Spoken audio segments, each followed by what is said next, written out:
Өзүн аты жөнүн толук айткысы келбеген бул кыргыз жараны Орусияга мындан 3 жыл мурда иштегени келиптир. Айтымында биринчи Москва шаарында курулушчу болуп, андан кийин Тажик улутундагы жетекчиси менен башка шаарга көп акча табуу үчүн жөнөшкөн. Волгоград шаарына жеткенде Каныбекке дары суу ичиришип, Дагестанга жеткенде гана ойго түшүптүр. 3 жыл Дагестандын Сергей кала деген айылында жайгашкан кирпич заводунда иштеп, 2 жолу мээсинен оор жаракат алып, башынан көп кыйынчылыктарды кечиргенин айтат. О жерде кандай, о жерде иштен кийин сизге arak береді деген, спиртті ошо кошпой деген бир нерсе. Эми биринчи барганда биз амеле ичип жүрдүк, эми эмес. Кийин тамак амеле бир кошпой деген ойлобойсуң күндө. Урду мына бир ай кечкүрүн путкалы итке окшоп байлап койчу, сеп менен кечкүрүн кроватка. Ушундай күндөр болду. 1 жылдан кийин заводдон качып чыгып жергиликтүү укук коргоо органдарына кайрылган. Арыз жаздыргандан кийин милиция кызматкерлери кайра эле Каныбекти өз иштеген заводко алып барып беришкен. Ал жерде дагы 2 жылдай кыйналып иштеп, экинчи жолу качып Калмыкияга өтүп кеткен. 4 ай жөө жүрүп, жолдо Николай аттуу абышкага туш болуптур. Ал Астрахан шаарындагы кыргыз диаспорасына маалымат берип, чоң көмөк көрсөтүптүр.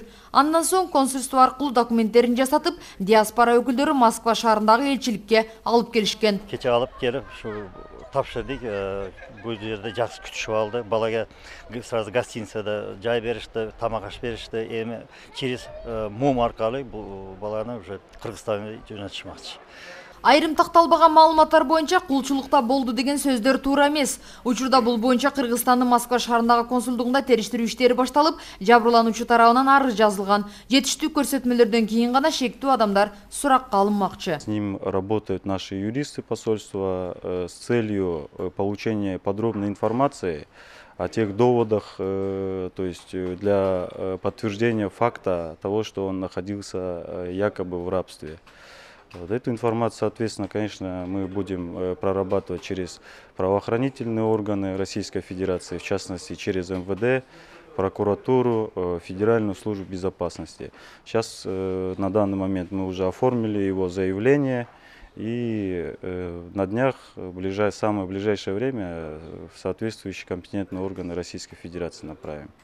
Ал эми Каныбектин дайынсыз жоголгондугу боюнча жакындары орус телеканалдарындагы көрсөтүүлөргө да беришкен. Дайыны чыкпаган соң үмүттөрүн үзүшүп, издебей калышыптыр. 3 жылдан кийин гана кабарын угушуп, алыскы шаардан туугандары жолугууга келген. Мен ойладым, вообще жоголуп кетти деп.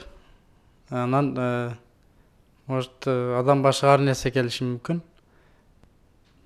Ичип жок болуп кетиши мүмкүн, же бирөөлөр өлтүрүп бычактап ташташы мүмкүн. Ошондой деп ойладык эле биз. 3 жыл өттү арадан.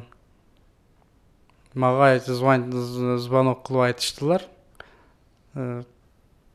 Келди, табылды дегенден, анан келип калдым мен дагы. Кыргызстанда Каныбектин жакындары чыдамсыздык менен күтүшүүдө. Өкүнүчтүүсү көп жыл жоголуп кеткендиктен аялы 2 баласын таштап турмушка чыгып кетиптир. Сарагүл Полотова, Дарбан Алайчиев, Күндөлүк, Москва шаары.